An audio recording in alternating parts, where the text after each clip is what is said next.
माता की। भारत माता की। भारत माता की। जो उत्साही साथी हैं उनसे मेरी भारत माता की। जो उत्साही साथी हैं उनसे मेरी प्रार्थना है, अगर आप बैठेंगे तो अच्छा होगा। आपका ये उत्साह, आपका प्यार मेरी सर आंखों पर, कृपा करके बैठिए।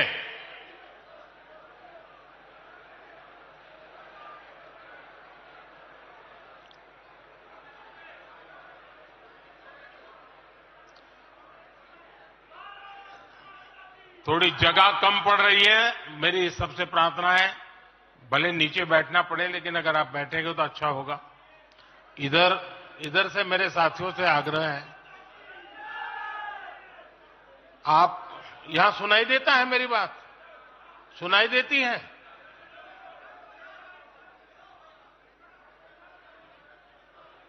जरा प्रबंधक उस तरफ देखे भाई,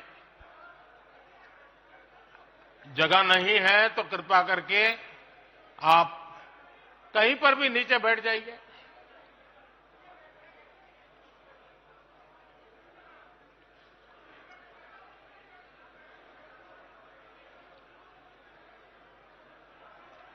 भारत माता की। भारत माता की। राष्ट्रीय अधिवेशन में यहां उपस्थित और देश के कोने कोने से जुड़े प्रत्येक भाजपा कार्यकर्ता का मैं अभिनंदन करता हूं।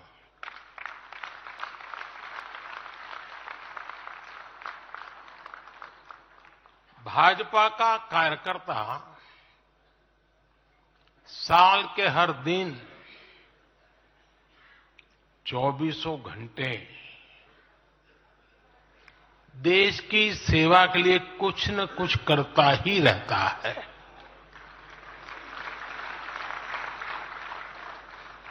लेकिन अब अगले 100 दिन नई ऊर्जा, नया उमंग,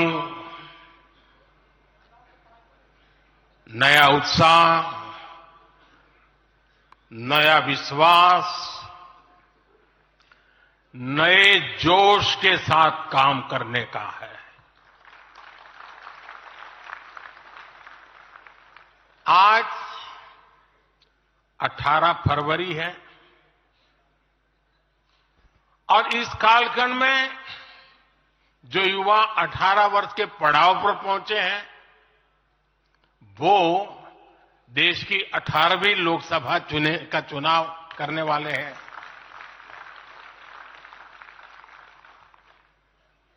अगले 100 दिन हम सबको जुट जाना है, हर नए वोटर तक पहुंचना है, हर लाभार्थी तक पहुंचना है, हर वर्ग, हर समाज, हर पंथ, परंपरा, सब लोगों के पास पहुंचना है। हमें सबका विश्वास हासिल करना है। और जब सबका प्रयास होगा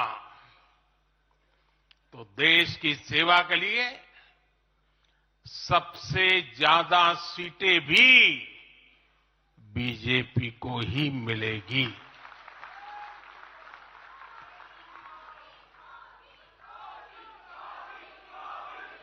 और आज कल मुझे पदाधिकारियों के साथ बैठने का अवसर मिला।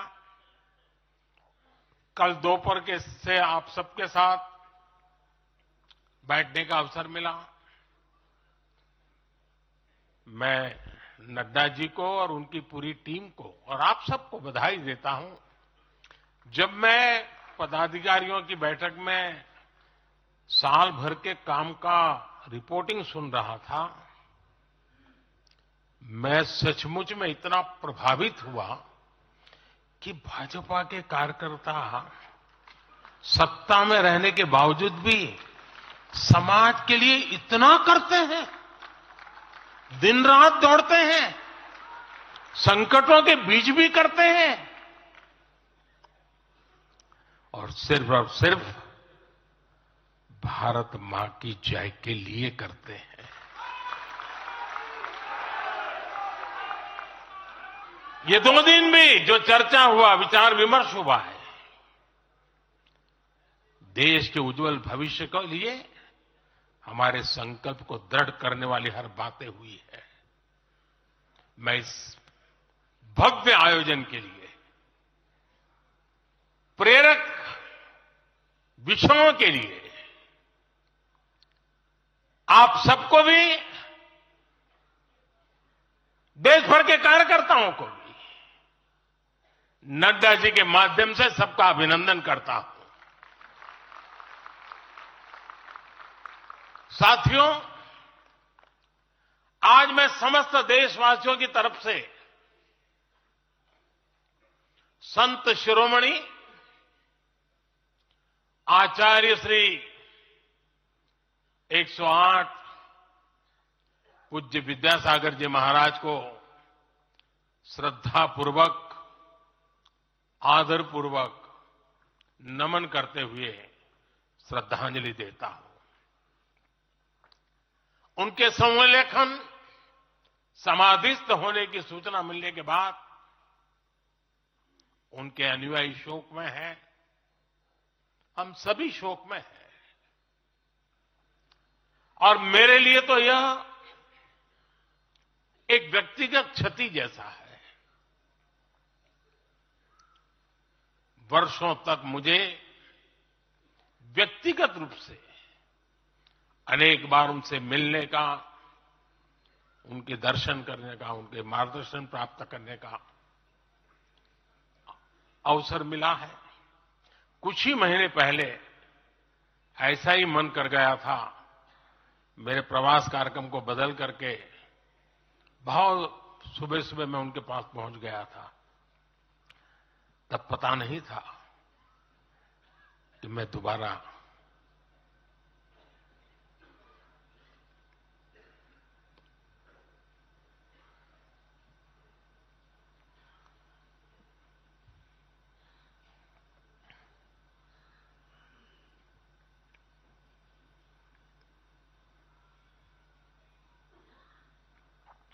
उनके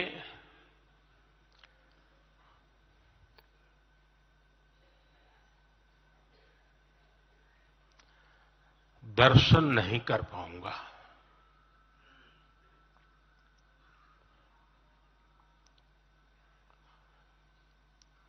ये मेरा सौभाग्य रहा है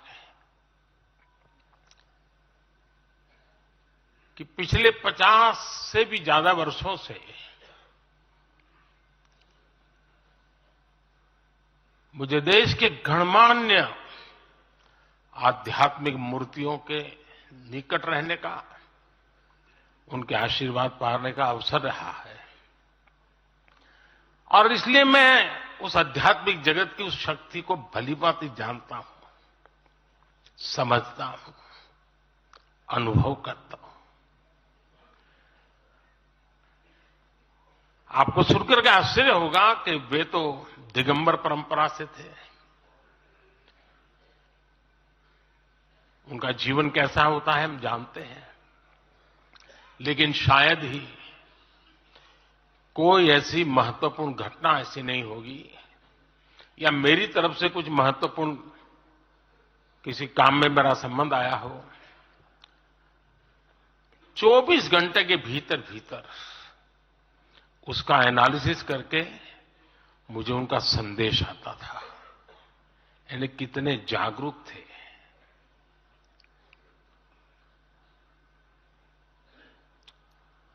और अपनी विराट आध्यात्मिक यात्रा और उसके बाद भी वो हम सबको हमेशा प्रेरणा देते रहे हैं, जीवन भर उतनी सौम्यता के साथ उनका लोगों को मिलना। उन्होंने हमारे युवाओं को परंपराओं से जोड़ा, गरीबों तक शिक्षा और स्वास्थ्य की सुविधाएं पहुंचाई। उनका पूरा जीवन उस व्यक्ति के लिए प्रेरणा जैसा है जिसने गरीबों